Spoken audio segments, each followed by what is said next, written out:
आम्ही बँकेच्या परिसरामध्ये जुराबगंज कोडा म्हणून गाव आहे, कटियार, राज्य बिहार येथील 2 अट्टल गुन्हेगारांना अटक केलेली आहे। त्याच्यामध्ये कुंदन मनोहर बंजारा नावाचा व्यक्ती आहे आणि दीपक कुमार त्रिलोचन यादव हे जुराबगंजचे अट्टल गुन्हेगार आहेत। यांच्याजवळ बिहार राज्यातून एक मोटरसायकल चोरी केली होती, त्याच्यात महाराष्ट्र नागपूर पासिंगची नंबर प्लेट लावली होती आणि ते अट्टल चोर आहे। त्यांच्यावर बिहार राज्यामध्ये बरेच असे गुन्हे पण दाखल आहेत। अशा गुन्हेगारांना आम्ही काल एक मोठी घटना होण्यापासून टाळलेला आहे। ही एक गँग आहे, ही तिथून ऑपरेट होते आणि हे बॅग लिफ्टिंग असो, मोबाईल लिफ्टिंग असो किंवा बँकेच्या परिसरात जे लोकांकडून भरपूर असा पैसा काढला जातो त्यांचा पाठलाग करून त्यांच्या बॅगा हिसकवणं असो किंवा कुठेतरी गाडीच्या डिक्कीत ठेवणं असेल तिथून पैसे काढणे असो, असे प्रकार घडत असतात।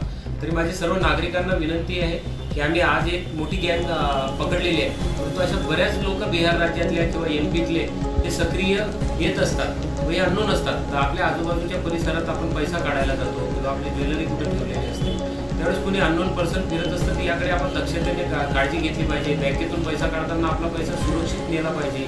वयोवृद्ध इसम, महिला यांच्याजवळ पैसे काढण्यासाठी पाठवल्यास कोणीतरी सुज्ञ किंवा चांगला व्यक्ती त्यांच्यासोबत गेला पाहिजे।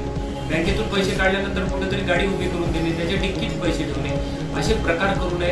आणि ही जी गँग पकडलेली आहे, माननीय पोलीस अधीक्षक पानसरे सर, अपर पोलीस अधीक्षक अशोक थोरात सर आणि माननीय DYSP विनोद ठाकरे सर यांच्या मार्गदर्शनानुसारच आम्ही हा ट्रॅप लावलेला आहे। त्या ट्रॅपने आमच्या DP पथकाने API मोडक आणि त्याच्या DP पथकाने यशस्वी कामगिरी केली। माझ्या सर्व नागरिकांना विनंती आहे, येणाऱ्या सण उत्सव काळात आपण सगळ्या या गोष्टीची दक्षता घेतली पाहिजे।